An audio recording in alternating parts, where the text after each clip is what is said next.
पत्रकार अंजना ओम कश्यप के खिलाफ पंजाब की आम आदमी पार्टी की सरकार की ओर से एफआईआर दर्ज करवाई गई है। जी हां, आपको बता दें कि पंजाब की पुलिस ने अंजना ओम कश्यप के खिलाफ एफआईआर दर्ज की है और उन पर यह आरोप है कि एक टीवी डिबेट के दौरान उन्होंने महर्षि वाल्मीकि का अपमान किया है। दरअसल लुधियाना पुलिस ने आज तक की एंकर अंजना ओम कश्यप के खिलाफ एक टीवी डिबेट के दौरान वाल्मीकि का कथित रूप से अपमान करने के आरोप में एफआईआर दर्ज की है। गुरुवार को दर्ज की गई एफआईआर में इंडिया टुडे ग्रुप के अध्यक्ष और एडिटर चीफ अरुण पुरी और लिविंग मीडिया इंडिया लिमिटेड को भी आरोपी बनाया गया है। वहीं एक रिपोर्ट के मुताबिक ये एफआईआर भारतीय वाल्मीकि धर्म समाज भावदास के राष्ट्रीय संयोजक चौधरी यशपाल की शिकायत पर दर्ज करवाई गई है, जिसके अध्यक्ष विजय दानव बताए जा रहे हैं। वहीं अगर बात हम एफआईआर की करें तो इस एफआईआर के मुताबिक अंजना ओम कश्यप ने एक टीवी डिबेट के दौरान वाल्मीकि के बारे में बात करते हुए अनुचित शब्द का इस्तेमाल किया था, जिसका टेलीकास्ट मंगलवार को चैनल के ऑफिशियल सोशल मीडिया पेजेस पर किया गया था। एफआईआर में उद्धृत शिकायत में ये कहा गया है कि इन बयानों से पूरे वाल्मीकि समुदाय की भावनाओं को गहरी ठेस पहुंची है और इससे पहले कि यह मामला कानून व्यवस्था का मुद्दा बने, एफआईआर दर्ज की जानी चाहिए। वहीं शिकायत में सुप्रीम कोर्ट के एक फैसले का भी हवाला दिया गया है, जिसमें यह दावा किया गया है कि उसने भगवान वाल्मीकि की पवित्रता और अच्छाई को बरकरार रखा है। साथ ही चौधरी यशपाल ने कहा कि समुदाय जो है वो पत्रकार अंजना ओम कश्यप की गिरफ्तारी चाहता है। उन्होंने कहा कि हम तब तक चैन से नहीं बैठेंगे जब तक आरोपी सलाखों के पीछे ना पहुंच जाए। हमने अपने समुदाय से इस मुद्दे पर एकजुट होने का आह्वान किया है। आपको बता दें कि बीएनएस 2023 की धारा 299 यानी कि किसी वर्ग के नागरिकों की धार्मिक भावनाओं को आहत करने के इरादे से जानबूझ करके और दुर्भावनापूर्ण कृत्यों को दंडित करना, मौखिक या लिखित शब्दों में संकेतों, दृश्य चित्रण या इलेक्ट्रॉनिक माध्यम से उनके धर्म या धार्मिक विश्वासों का अपमान करने के तहत ये एफआईआर दर्ज की गई है। एफआईआर में अनुसूचित जाति और अनुसूचित जनजाति अधिनियम 1989 की धारा 3(1)(b) का भी उल्लेख किया गया है, जो इस समुदाय के भूमि अधिकारों से संबंधित है।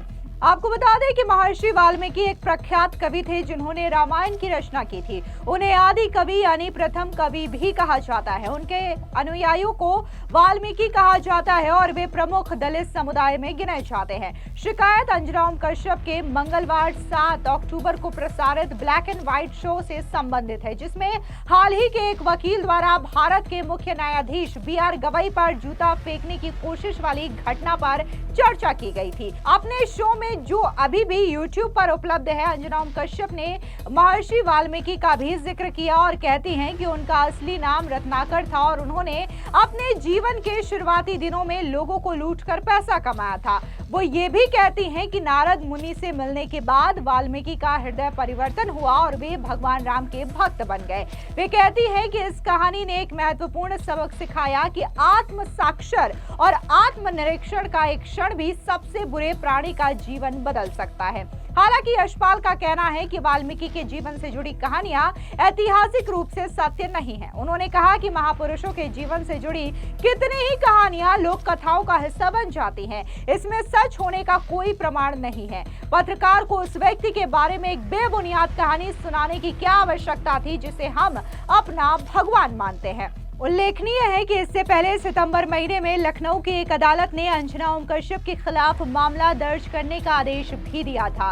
उस मामले में पूर्व आईपीएस अमिताभ ठाकुर द्वारा दायर एक याचिका में आरोप लगाया गया था कि 14 अगस्त को प्रसारित एक कार्यक्रम विभाजनकारी, भड़काऊ और राष्ट्रीय एकता के खिलाफ था, जो दो समुदायों में दुश्मनी पैदा करने का प्रयास करता है। अब जिस तरीके से सीजीआई BR गवई को लेकर के ये शो अंजना ओम कश्यप की ओर से बनाया गया था, तो आपको बता दें कि जिस तरीके से ये मामला सामने आया था, तो इसको लेकर के एक अलग ही राजनीति देखने को मिली, जहां पर देश के तमाम विपक्षी दलों ने सीजीआई गवई पर जूता फेंकने के आरोप में उन्होंने ये कहा कि ये जो घटना हुई है वो कहीं ना कहीं इस वजह से हुई है क्योंकि मोदी सरकार ऐसे लोगों को संरक्षण देती है और ये हमला सिर्फ सीजीआई पर नहीं हुआ बल्कि देश के संविधान और कानून व्यवस्था पर भी हुआ है। और इसी तरीके का बयान जो है वो कांग्रेस के राष्ट्रीय अध्यक्ष मल्लिकार्जुन खड़गे की ओर से भी दिया गया। क्या कुछ मल्लिकार्जुन खड़गे ने कहा, सुनिए।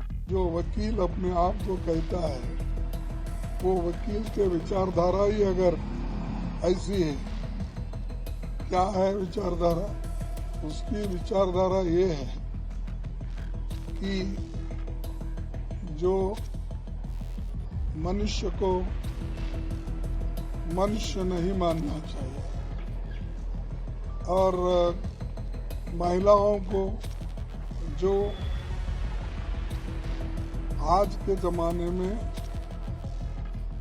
जो स्थान-मान मिलना है वो उसको उनको वंचित करने का सिखाता है। और जो जिस धर्म की वो बात करते हैं वो धर्म हजारों सालों से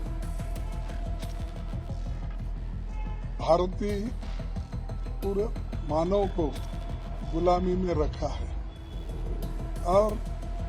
और भी आजादी आने के बाद 78 इयर्स होने के बावजूद भी अगर वही मानसिकता है तो आप देखिए किस ढंग से इस देश को ऐसे वकील लोग चलाना चाहते हैं। मैं उन वकीलों का धन्यवाद करता हूं जिन्होंने खंडन किया, जिन्होंने संविधान के तहत बात की, जिन्होंने फंडामेंटल राइट्स की हिफाजत के बारे में बोला। इसके लिए ऐसे संस्थाओं को, ऐसे वकीलों को, वैसे जो भी लोग हैं उनका मैं धन्यवाद करता हूं। लेकिन जो लोग अभी भी मनुस्मृति और सनातन धर्म के नाम से ये जो लोगों का बुनियादी हकूक हरण हो रहे हैं, ऐसे लोगों को जरूर शिक्षा होना चाहिए। और जो लोग अननेसेसरी, अनावश्यक समाज में तनाव फैलाने की कोशिश कर रहे हैं और शांति भंग करने की कोशिश कर रहे हैं, तो ऐसे लोगों को जरूर शिक्षा होना चाहिए। आपको बता दें कि इससे पहले ये जो मामला है वो सिर्फ पंजाब में ही देखने को मिल रहा है, जहां पर सीजीआई बीआर गवई को जो जूता कांड है उस मामले में पंजाब पुलिस की ओर से एफआईआर दर्ज की जा रही है। इससे पहले तमाम सोशल मीडिया अकाउंट्स के खिलाफ भी पंजाब पुलिस ने एफआईआर दर्ज की है और अब पत्रकार अंजना ओम कश्यप के खिलाफ भी ये जो एफआईआर है वो पंजाब के लुधियाना में दर्ज की गई है, जहां पर आम आदमी पार्टी की सरकार है। फिलहाल इस पूरी खबर पर आपकी क्या राय है, कमेंट सेक्शन में जरूर बताएं। धन्यवाद।